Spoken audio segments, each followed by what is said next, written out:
अगले 10 से 15 मिनट ध्यान से बैठ के सुनना है तुमको, और क्वेश्चन को बस देख, मैं क्वेश्चन बोलूंगा फटाक से आंसर तुमको तुम्हारे माइंड में क्लिक कर जाना चाहिए। इतना सोच के वीडियो में बैठो। 15 मिनट का वीडियो होगा, लगभग 25 क्वेश्चन कवर करेंगे on the chapter respiration in plant. अगर नीट की तैयारी कर रहे हो तो बैठ के ध्यान से वीडियो स्टार्ट करो, ठीक है। और हाँ, अगर आप वीडियो कंप्लीटली देख रहे हैं एंड सीरीज को फॉलो कर रहे हैं, तो वीडियो को लाइक कर देना। कमेंट करने का टाइम नहीं है आपके पास, बहुत पढ़ाई कर रहे हैं, तो वीडियो को लाइक कर देना, मुझे पता चल जाएगा कि आप जेन्युइनली फॉलो कर रहे हैं, ठीक है। तो जितने लाइक्स, उससे मुझे पता चलता रहेगा कि कितने लोग फॉलो कर रहे हैं।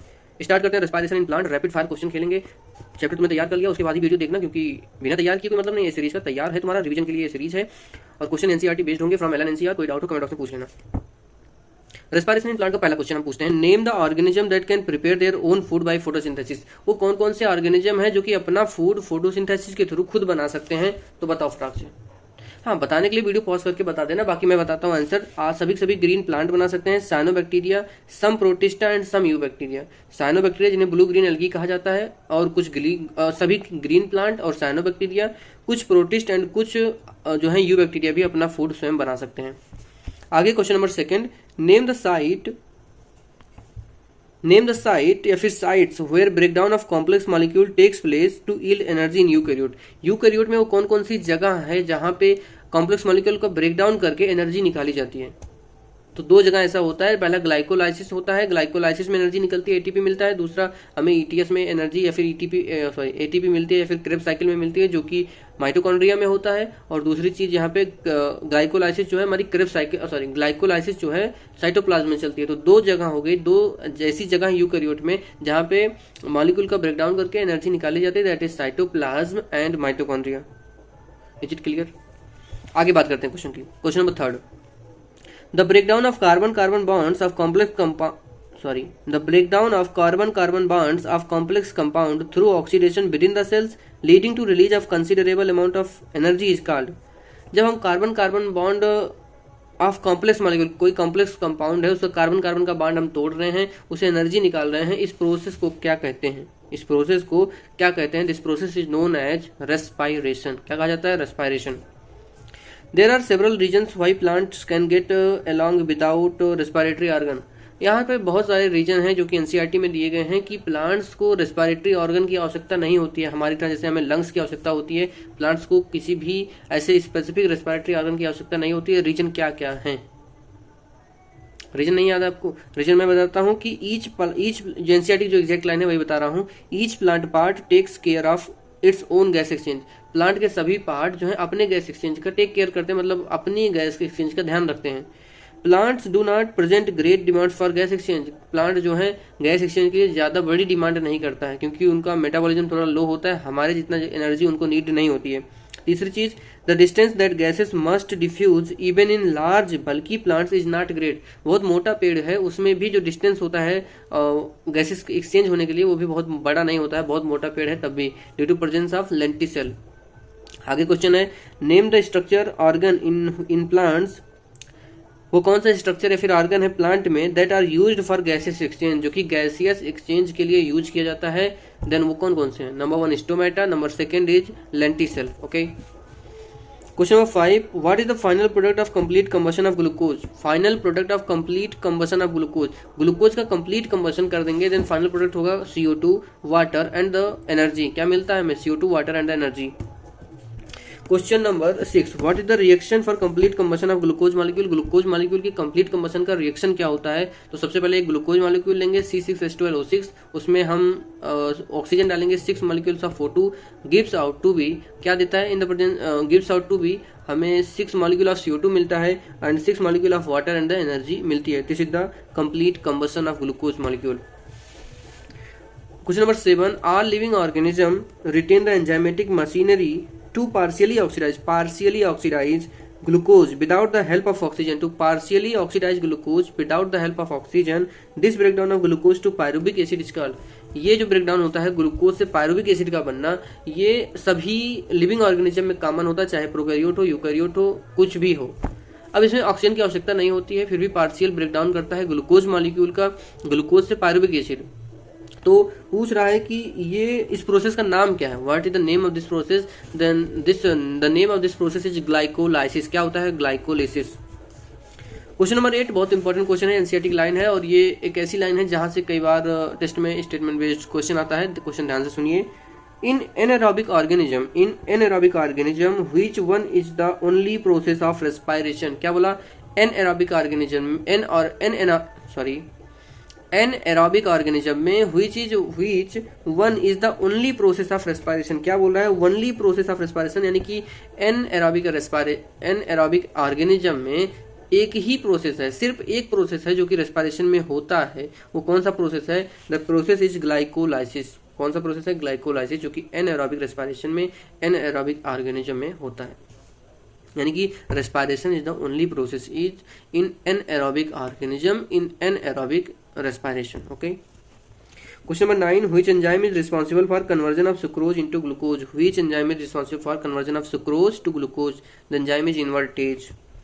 In glycolysis how many steps involve ATP utilization? glycolysis में कौन कौन से स्टेप पे ATP यूटिलाइज होती है? तो 2 स्टेप पे होती है। कौन सा? Step 1 and the third. Step 1 is glucose से glucose 6 phosphate, step third is fructose 6 phosphate to fructose 1,6 bis phosphate.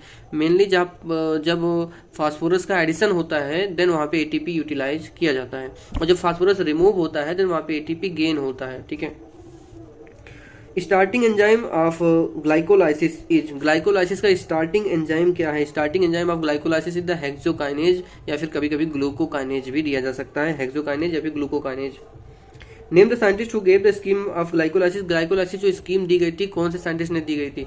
तो सबसे पहले ग्लाइकोलाइसिस को हम EMP पाथवे भी कहते हैं, और साइंटिस्ट के नाम पर ही ये पाथवे पड़ा है। EMP pathway means Embden Meyerhof and Parnas cycle या फिर पार्नस पाथवे। तो EMP पाथवे, तो ग्लाइकोलाइसिस को EMP पाथवे कहते हैं। क्यों कहते हैं? क्योंकि इनको 3 साइंटिस्ट ने दिया था, Embden, Meyerhof and Parnas. Question number 13, name the site of glycolysis in the cell. Cell में ग्लाइकोलाइसिस होता कहाँ पर है? तो साइटोप्लाज्म में होता है। ठीक है, साइटोप्लाज्म में, न्यूक्लियस में नहीं होता है, माइटोकॉन्ड्रिया में नहीं होता है, साइटोप्लाज्म में होता है। How many ATP are directly synthesised in glycolysis from one glucose? How many ATP are directly synthesised means SLP के थ्रू, यानी कि सबस्ट्रेट लेवल फास्फोराइलेशन के थ्रू कितनी ATP बनती है इन द ग्लाइकोलाइसिस? तो टोटल कितनी बनती है ग्लाइकोलाइसिस में? 4 ATP बनती हैं, और 4 ATP बनती हैं और किसमें? ग्लाइकोलाइसिस में, और 2 यूटिलाइज हो जाती हैं। अगर net gain of ATP through substrate level of phosphorylation in glycolysis पूछे तो 2 ATP, total ATP through SLP पूछे तो 4 ATP बनते हैं। ठीक है, किस किस स्टेप पे बनते हैं आप कमेंट बॉक्स में बताइएगा। पहला तो बनता है लास्ट में, जब फास्फोइनोल पायरुवेट से पायरुवेट बनता है, देन 1 ATP वहाँ रिलीज होता है, और 1 ATP बीच में रिलीज होता है, जो कि हमारे पास होता है कहाँ पे? 1,3-BPG, 1,3-बेस फास्फोग्लिसरिक एसिड से 3 फास्फोग्लिसरिक एसिड बनता है, तो 1 ATP यहाँ निकलता है। क्यों निकलता है? क्योंकि 1,3-BPG, यानी कि यहाँ पे 1,3-BPG में दो फास्फोरस थे। जब एक फास्फोरस निकलता है तो एडिनोसिन डाइफॉस्फेट में एक फास्फोरस मिलके adenosine triphosphate that is 1 ATP बना लेता है। क्वेश्चन नंबर 15 की बात करते हैं। तुम सुन रहे हो ना, ध्यान से आंसर कर रहे हो ना? कोई डाउट हो तो कमेंट बॉक्स में पूछ लेना। तुम मेरे सामने बैठे हो, समझ लेना। कभी भी चैप्टर पढ़ो, आके यहाँ से रिवीजन करो, कोई दिक्कत नहीं आएगी तुमको, मतलब फास्ट रिवीजन हो जाएगा, आधे घंटे में पूरा चैप्टर क्लियर हो जाएगा। NCERT बेस्ड क्वेश्चन है, बढ़िया क्वेश्चन है। Question 15, write the names of 3 major ways in which different cell handle pyruvic acid. वो 3 मेजर रास्ते कौन से हैं जहाँ पे पायरुविक एसिड को हैंडल किया जा सकता है अलग अलग सेल में?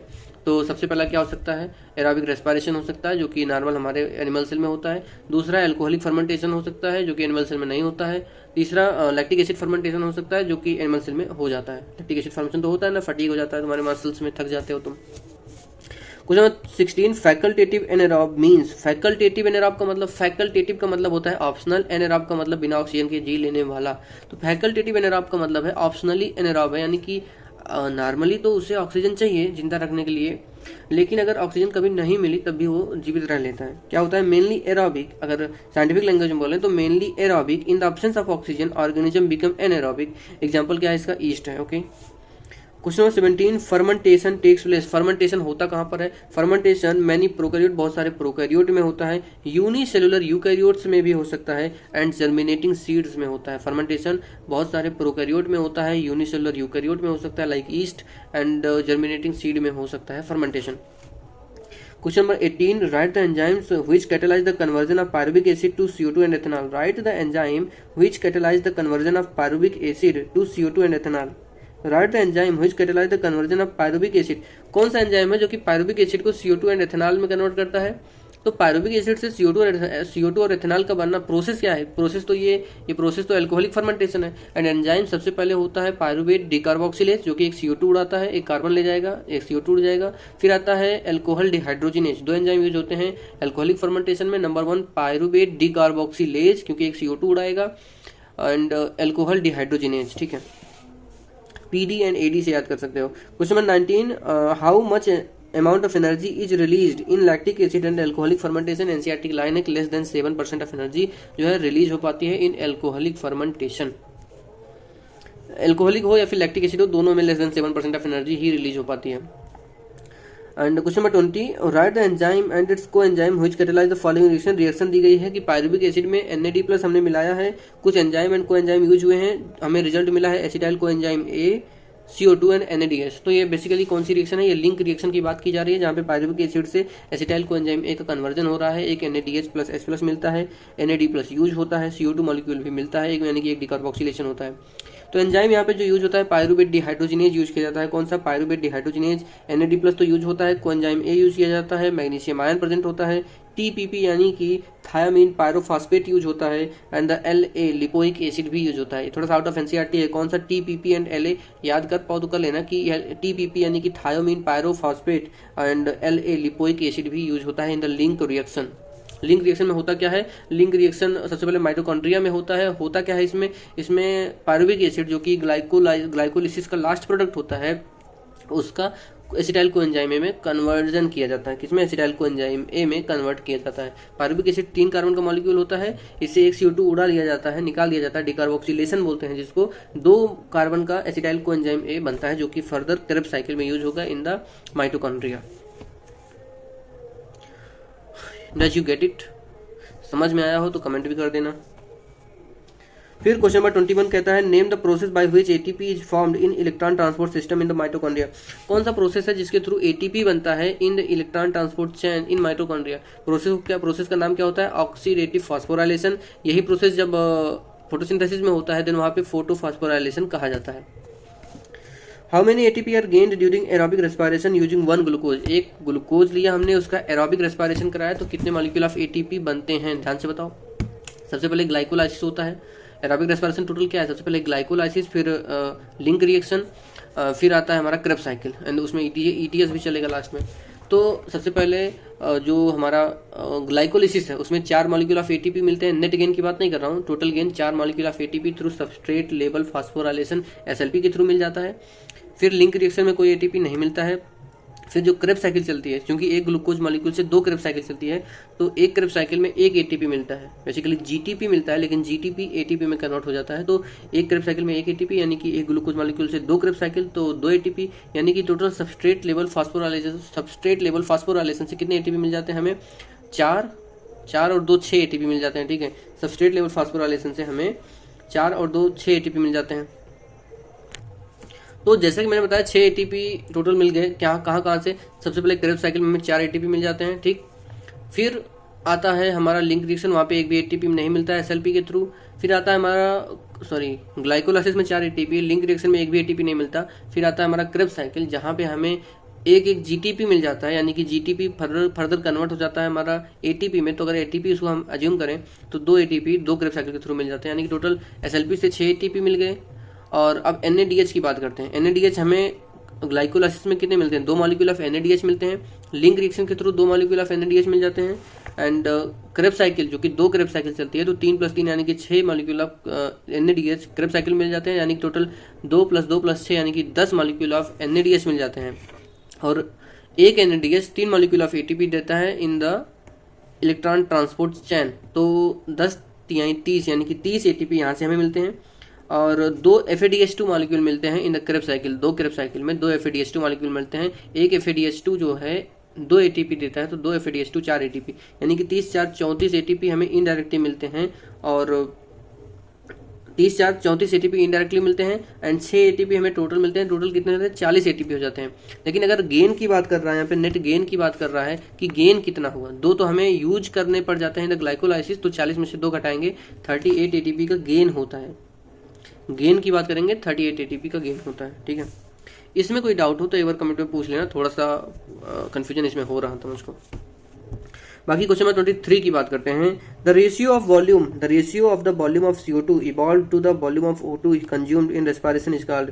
Ratio of the volume of CO2 evolve to the volume of O2 consume, यानी कि CO2 जितना निकल रहा है, रेस्पिरेशन हो रहा है, उसमें CO2 जितना निकल रहा है उसका वॉल्यूम अपान जितना ऑक्सीजन यूटिलाइज किया जा रहा है उसका रेशियो। इस रेशियो को हम रेस्पिरेटरी कोसेंट कहते हैं। ये इसे क्या कहते हैं? रेस्पिरेटरी कोसेंट अथवा रेस्पिरेटरी रेशियो कहते हैं। एंड इसकी वैल्यू क्या होती है? कार्बोहाइड्रेट के लिए वैल्यू क्या होती है? 1। प्रोटीन के लिए क्या वैल्यू होती है? 0.9। एंड फैट के लिए क्या होती है? फैट के लिए होती है 0.7।